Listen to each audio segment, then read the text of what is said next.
काफ़ी दिनों से काफ़ी बच्चे मुझे मैसेजेस कर रहे थे ये पूछने के लिए कि क्या इंपॉर्टेंट टॉपिक्स होने वाले हैं जो हम करके जाएं for our examination CVT PG 2026 and the subject is commerce. तो मोस्ट अवेटेड वीडियो आ चुकी है आप लोगों के लिए। इत्मीनान से बैठ के देखो, ईयरफोन्स लगा लो। थोड़ा सा टाइम लूंगा मैं आपका, ज़्यादा नहीं लूंगा, 10 मिनट के अंदर अंदर इसको मैं पूरा कवर करने की ट्राई करूंगा। तो आज की ये जो सेशन है मोस्ट इंपॉर्टेंट सेशन है for those who are preparing for CVT PG MCom entrance examination. कितनी सारी यूनिट्स हैं हमारे सिलेबस के अंदर, यू माइट बी नोइंग। अगर आप अच्छे से प्रिपरेशन कर रहे हो तो यू नो अबाउट दैट। लेकिन क्या क्या चीज़ें इंपॉर्टेंट है जो कि करके ही जानी है, हमें छोड़नी नहीं है, आज के इस सेशन के अंदर मैं आपको बताने वाला हूँ। ये जो पीडीएफ है आपको अवेलेबल हो जाएगी मेरे टेलीग्राम चैनल पे, लिंक सारे डिस्क्रिप्शन के अंदर है, प्लीज़ ज्वाइन कर लेना। और इसको एज अ पीडीएफ अगर देखना है तो वहाँ पे मैं अपलोड कर दूंगा इस सेशन के बाद, तो आराम से जाकर आप देख सकते हैं। So this session will going to be the most important session for your examination purpose। करें शुरुआत, लेट्स गेट स्टार्टेड और देखते हैं कि कौन कौन सी इंपॉर्टेंट यूनिट्स हैं। यूनिट सारी मैं लेकर आया हूँ, हर एक यूनिट आपको यहाँ पर कवर्ड मिलेगी और उनके टॉपिक्स में लेकर आया हूँ जो कि आपको नहीं छोड़ने हैं। मार्क माय वर्ड, अगर ये सारे टॉपिक्स अगर आप कर लोगे you will be better of. आप एग्जामिनेशन वाले डे पर मुझे थैंक यू बोल रहे होगे मनी मन ठीक है, अगर करके जाओगे तो। चलो शुरुआत करते हैं और देखते हैं कि कौन कौन से यूनिट से कैसे कैसे सवाल पूछे जाने की संभावना रहती है। अगर वीडियो पसंद आएगी please hit that like button and subscribe जरूर कर देना मेरे चैनल को। अगर आपको आगे जाके असिस्टेंट प्रोफेसर बनना है, पीएचडी करनी है, प्लस अदर स्टफ्स के लिए भी you should subscribe my channel. अगर कुछ भी बेनिफिट मिलता है तो लाइक और सब्सक्राइब ही तो मांगता हूँ बस मैं। That's what you need to do. Thank you so much. पहले ही चलो शुरुआत करते हैं। पहली जो यूनिट है आपके लिए वो है माइक्रो इकोनॉमिक्स। माइक्रो इकोनॉमिक्स में क्या चीज़ें इंपॉर्टेंट है, कहाँ कहाँ से क्वेश्चंस आते हैं वो मैं बता रहा हूँ। एक चीज़ का ध्यान रखना, ये है एक्सपेक्टेड टॉपिक्स। इसका मतलब है ये वाले टॉपिक से संभावना ज़्यादा रहती है क्वेश्चन आने की। इसका ये मतलब नहीं है कि बाकियों से नहीं आ सकता, पहले ही डिस्क्लेमर दे रहा हूँ, बाकियों से भी आ सकता है, but these are the topics जो मैंने PYQ एनालाइज करे हैं, मॉक टेस्ट बनाए हैं वगैरह वगैरह। तो उन पूरी रिसर्च से, उन पूरी एक्सपीरियंस से मैं ये चीज़ें लेकर आया हूँ। तो it is very important and these are the topics that you should do, you have to do. ठीक है, चलो माइक्रो इकोनॉमिक्स में डिसीजन मेकिंग के प्रोसेस पर आ जाएगा एक सवाल। Indifference curve most important topic है तुम्हारा, पूछा जाता है। प्रोडक्शन फंक्शन मोस्ट इंपॉर्टेंट है, इसी के अंदर आइसो क्वांट भी आ जाएगा। वेरिएबल प्रोपोर्शन का तुम्हारा थ्योरी भी आ जाएगी, वो भी कर लेना। फिर आता है कॉस्ट कंसेप्ट, अलग अलग कॉस्ट के बारे में आपसे पूछ लिया जाएगा शॉर्ट रन के अंदर, लॉन्ग रन के अंदर, तो बहुत अच्छे से कवर कर लेना। फिर आ जाता है market forms, perfect competition, monopoly, oligopoly, duopoly, monopsony, ये सारे आपको अच्छे से कवर करने हैं। और फिर प्रॉफिट थ्योरीज पे, मतलब अलग अलग प्रॉफिट की थ्योरी दे दी जाएगी और उनके नाम दे दिए जाएंगे, तो मैच द फॉलोइंग का एक क्वेश्चन बनता है यहाँ से। तो लगभग लगभग ये वाली यूनिट अपने को इतने मार्क्स दिलवा सकती है, ध्यान रखेंगे। ठीक है, let's move on to the second one. Currency and banking में इन्फ्लेशन के प्रकार पर, टाइप्स पर आ जाएगा। कोई सिचुएशन दे दी जाएगी, स्टेटमेंट बेस्ड क्वेश्चन आ सकता है तो वहां से आ जाएगा। Monetary and fiscal policy most important topic है तुम्हारा।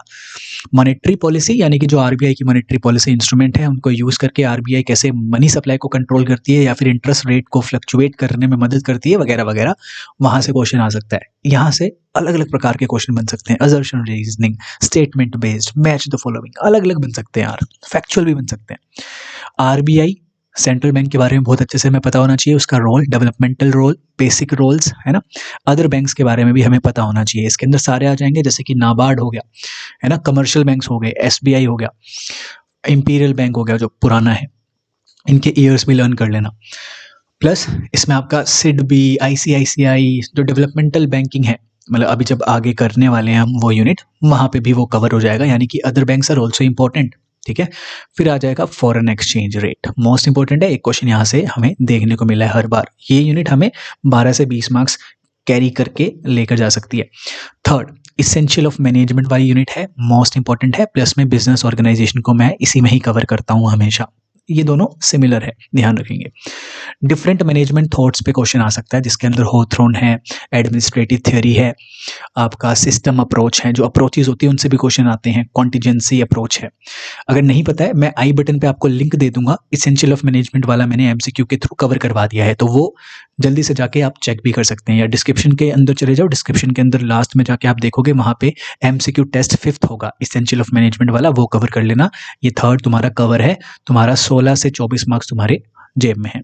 ठीक है। मोटिवेशनल थियरीज पे क्वेश्चन आ सकते हैं, लीडरशिप पे क्वेश्चन आते हैं। फिर आपकी जो अलग अलग बिजनेस ऑर्गेनाइजेशन की फॉर्म्स होती है उसमें एक सबसे इंपॉर्टेंट है एलएलपी, वहां से क्वेश्चन आते हैं। सीएसआर पे क्वेश्चन आ सकता है। ऑर्गेनाइजिंग के प्रिंसिपल्स मोस्ट इंपॉर्टेंट है, जो 14 प्रिंसिपल है हेनरी फेयोल के, मोस्ट इंपॉर्टेंट है। ऑर्गेनाइजिंग स्ट्रक्चर्स बहुत ज्यादा इंपॉर्टेंट है। Functional, matrix, divisional, most important. Controlling का प्रोसेस पूछ लिया जाता है, मोस्ट इंपॉर्टेंट है। कंट्रोलिंग की टेक्निक्स पूछ ली जाती है, मोस्ट इंपॉर्टेंट है।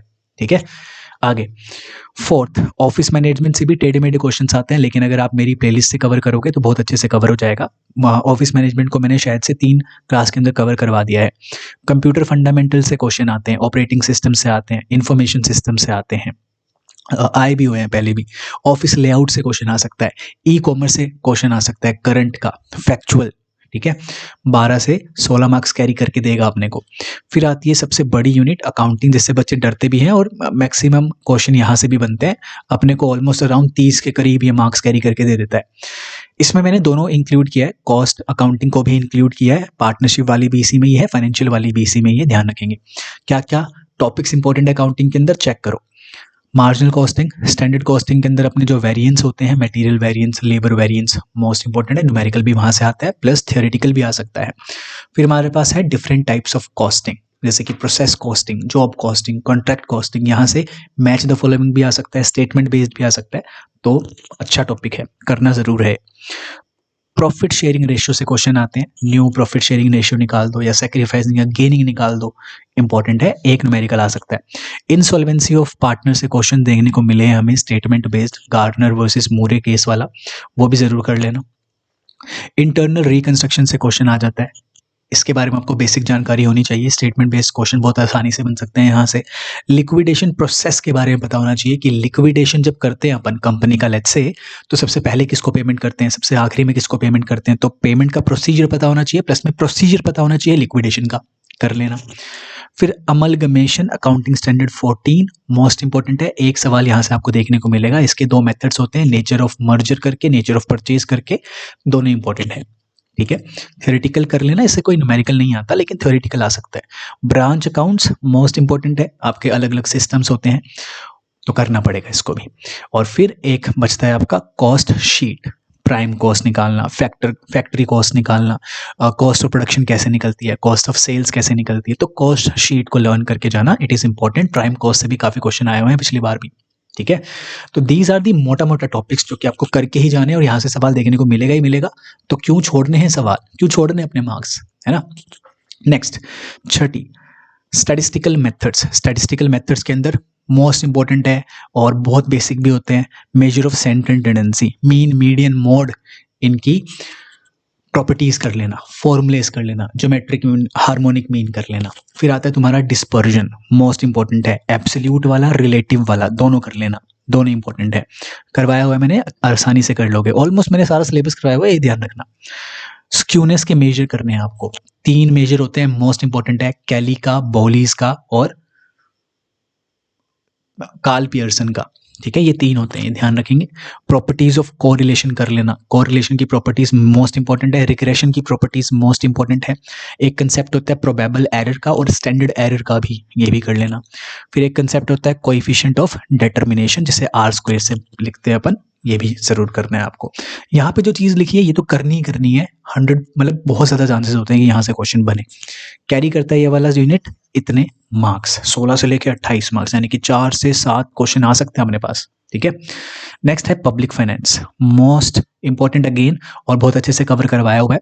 गवर्नमेंट बजट इसमें से बहुत अच्छे से कवर करना है आपको। इसमें से करंट अफेयर रिलेटेड भी क्वेश्चन बनता है आपका, जो कि अभी मैंने आपको टेलीग्राम चैनल पे भी करवाया है, टेलीग्राम ग्रुप पे भी करवाया है, और एमसीक्यू टेस्ट जो लिए हैं मैंने आपके 1 2 3 4 वगैरह करके उसमें भी करवाए हैं। जरूर कर लेना कि रिवेन्यू का सोर्स क्या है, सेंट्रल गवर्नमेंट का कहाँ से पैसा आया है। सोर्सेज ऑफ पब्लिक रिवेन्यू, सबसे ज्यादा पैसा कहाँ से आया है, बोरोइंग एंड अदर लाइबिलिटी से आया है। फिर कहाँ से आया है, कॉर्पोरेट टैक्स से क्या, नहीं, इनकम टैक्स से ज्यादा पैसा आया है। उसके बाद कॉर्पोरेशन टैक्स से पैसा आया है। ऐसे करके you need to know what are the sources of public revenue for the government. ठीक है, कैनन्स ऑफ टैक्सेशन कर लेना, एडम स्मिथ वाले, मोस्ट इंपॉर्टेंट है। सर्टेनिटी वगैरह वगैरह, है ना। Principle of maximum social advantage कर लेना, मोस्ट इंपॉर्टेंट है। सवाल आने के पूरे पूरे चांसेस हैं इस बार। ठीक है, 11 तारीख को मिलूंगा भाई रात को आराम से यूट्यूब चैनल पे, करेंगे डिस्कशन कि कहाँ कहाँ से क्वेश्चन बने हैं। ठीक है, ऐसे नहीं बता रहा हूँ, बनेंगे क्वेश्चन तभी बता रहा हूँ, ध्यान से देख लो। फिर है तुम्हारा incidence of tax, indirect tax, direct tax, इनके बारे में थोड़ा सा बेसिक नॉलेज होनी चाहिए। टैक्स का जो सिस्टम है अपने इंडिया का वो क्या है, प्रोग्रेसिव है, रिग्रेसिव है, इसके बारे में बेसिक नॉलेज होनी चाहिए। डेफिसिट फाइनेंसिंग क्या होती है और डेफिसिट फाइनेंसिंग को सही कैसे किया जा सकता है, उसके बारे में नॉलेज होनी चाहिए। तो इट विल कैरी 3 से 4 क्वेश्चंस, तो 12 से 16 मार्क्स अपने पास बनते हैं। नेक्स्ट, बिजनेस लॉ, मोस्ट बड़ी वाली यूनिट है, लेंथी यूनिट है। कहाँ से क्वेश्चन बनने की संभावना है?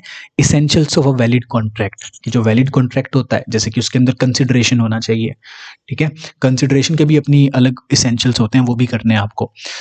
और लीगल ऑब्जेक्टिव होना चाहिए, सोशल ऑब्जेक्टिव होगा अगर तो वो नहीं होगा valid contract. Enforceable by law होना चाहिए, फ्री कंसेंट होना चाहिए, ये सब चीज़ें आपको जरूर करनी है। तो यहाँ से मुझे याद आया कि फ्री कंसेंट भी जरूर कर लेना। फिर टाइप्स ऑफ कॉन्ट्रैक्ट से भी क्वेश्चन आए हुए हैं आपके। टाइप्स ऑफ कॉन्ट्रैक्ट में आ जाएगा यूनिलेटरल या फिर बायलेटरल या फिर एग्जीक्यूटरी,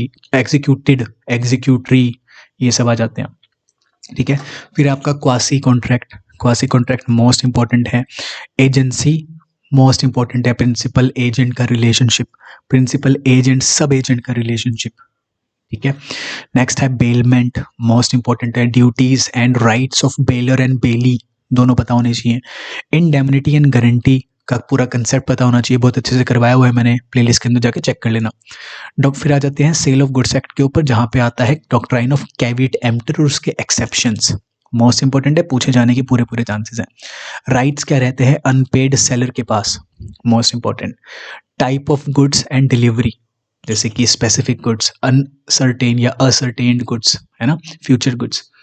फिर होते हैं आपका डिलीवरी के types, constructive delivery, symbolic, actual delivery, ठीक है। Negotiable instruments, negotiable instrument act है ना जो आपका 1881, उसके अंदर जो 3 नेगोशिएबल इंस्ट्रूमेंट है आपके मेन वाले, promissory note, bill of exchange, cheques, तीनों के बारे में अच्छे से पता होना चाहिए। सेक्शन नंबर 4, 5, 6 तीनों के बारे में पता होना चाहिए। कंप्लेंट की लिमिट आपको पता होना चाहिए, जो कंज्यूमर प्रोटेक्शन एक्ट में लिखी गई है, अभी रिसेंटली चेंज हुई थी 22-23 के अराउंड। कितनी है? डिस्ट्रिक्ट कमीशन के अंदर कितनी जाएगी, डिस्ट्रिक्ट कोर्ट के अंदर कितने की कंप्लेंट कर सकते हैं? अगर 50 लाख तक की हो, 50 लाख से 2 करोड़ अपना स्टेट, नेशनल में 2 करोड़ से अबव वाली, वहां पे भी कुछ नहीं हो रहा तो सुप्रीम, ठीक है। और इनके डेज भी आपको याद होने चाहिए। डिस्ट्रिक्ट से स्टेट में अगर आपको डालना है तो 45 दिन का टाइम है, स्टेट से नेशनल पे डालना है तो 30 दिन का, नेशनल से आपको ऊपर डालना है सुप्रीम में तो 30 दिन का टाइम, ठीक है। चलो कंपनी लॉ पे आ जाते हैं। कंपनी लॉ में डॉक्ट्राइन ऑफ कंस्ट्रक्टिव नोटिस और इंडोर मैनेजमेंट मोस्ट इंपॉर्टेंट है, प्लस में डॉक्ट्राइन ऑफ अल्ट्रा वायरस भी कर लेना जो एमओए के अंदर होता है। यहाँ पे मैं अज्यूम करूंगा कि तुम्हें बेसिक नॉलेज है किस चीज़ की, एओए की, एमओए की, है ना। उसमें जो क्लोजेज होते हैं, नैरो लैक करके मैंने आपको याद करवाया हुआ है, NROLAC करके याद रख लेना।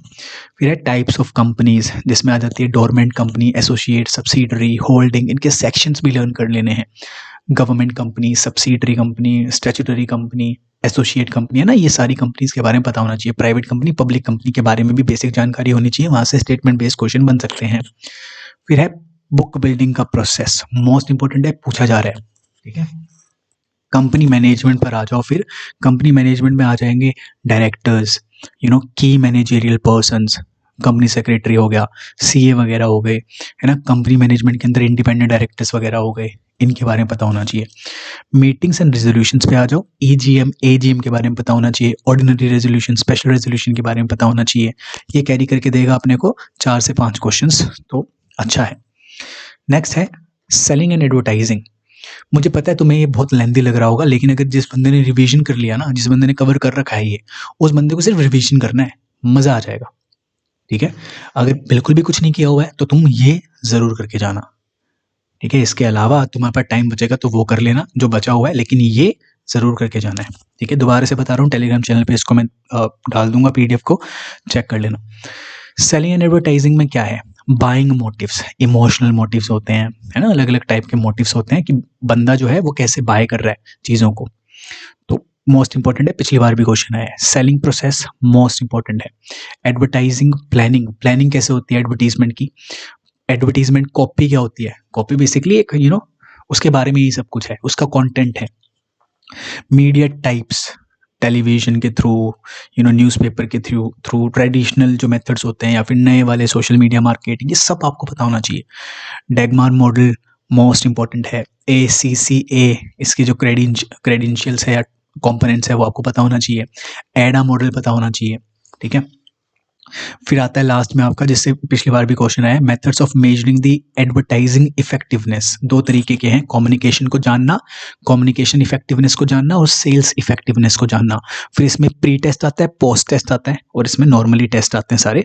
प्री टेस्ट के अंदर अलग अलग हैं, पोस्ट टेस्ट के अंदर अलग अलग हैं, ध्यान रखना है। इसका भी मैंने आपको PDF वगैरह बिल्कुल प्रोवाइड करवाई हुई है। कहाँ पे?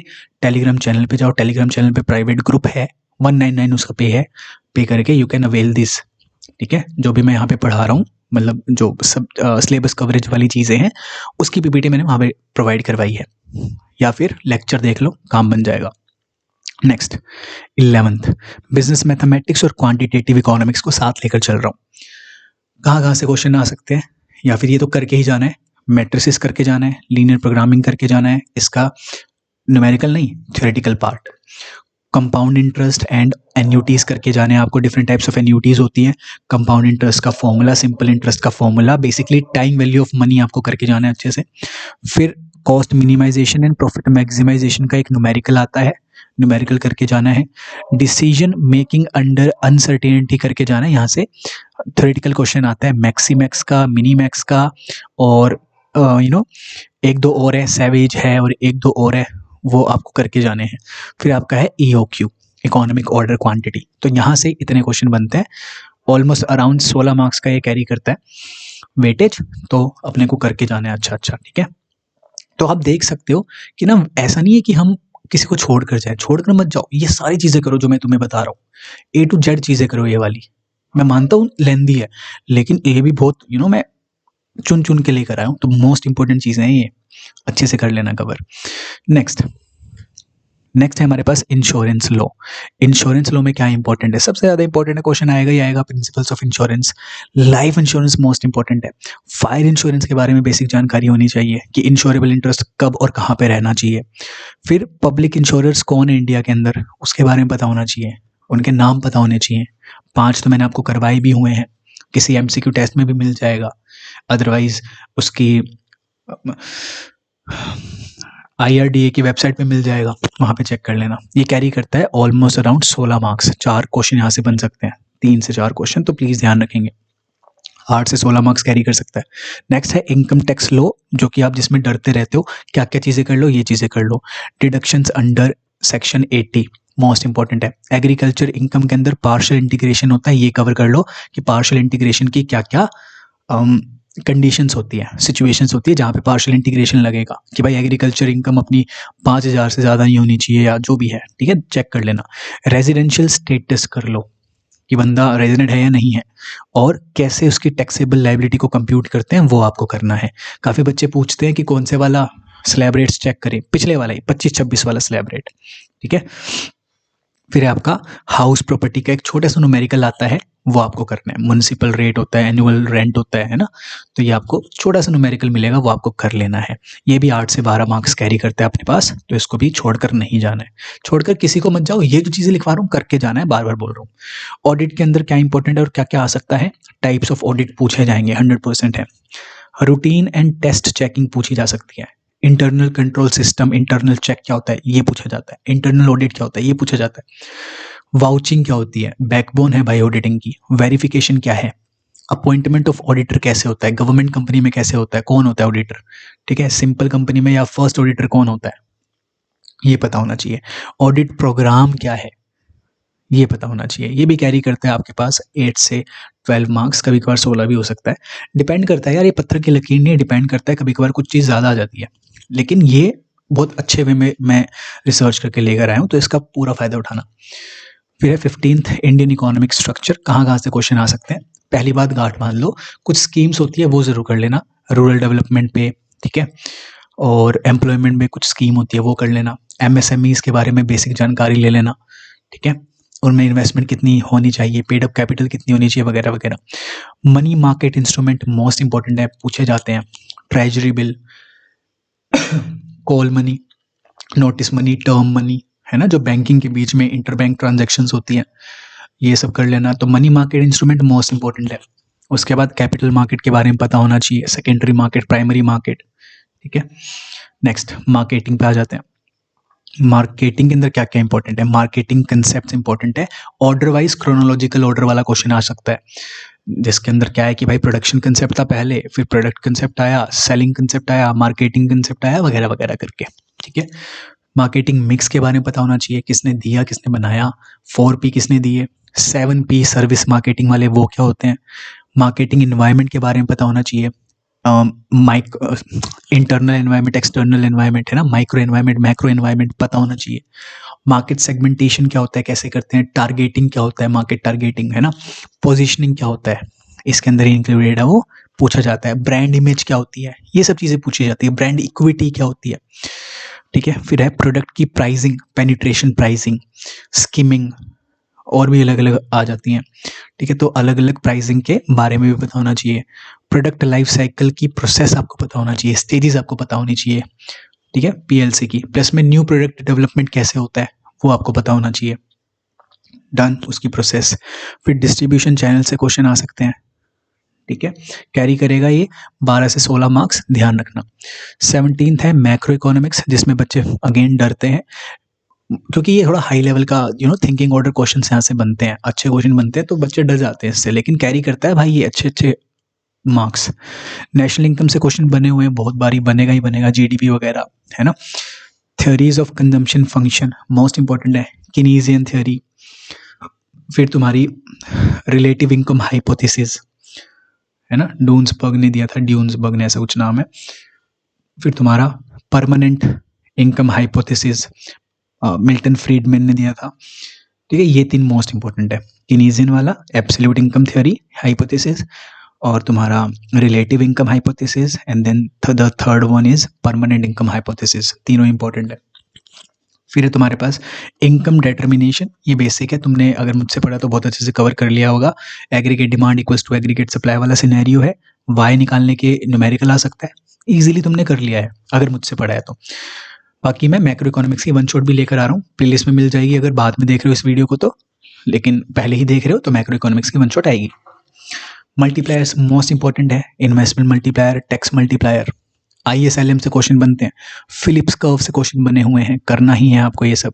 Theories of fluctuation and growth से मैच द फॉलोइंग का क्वेश्चन बनता है, बंदों के नाम दे दिए जाएंगे और उनकी थ्योरीज दे दी जाएगी, तो इंपॉर्टेंट है। तो मैक्रो इकोनॉमिक्स भी आप देख सकते हो, ये तो जरूर करके जाना है, और इसी में ही पूरा सिलेबस है, ये समझ लो। नेक्स्ट है ट्रेड ऑफ इंडिया।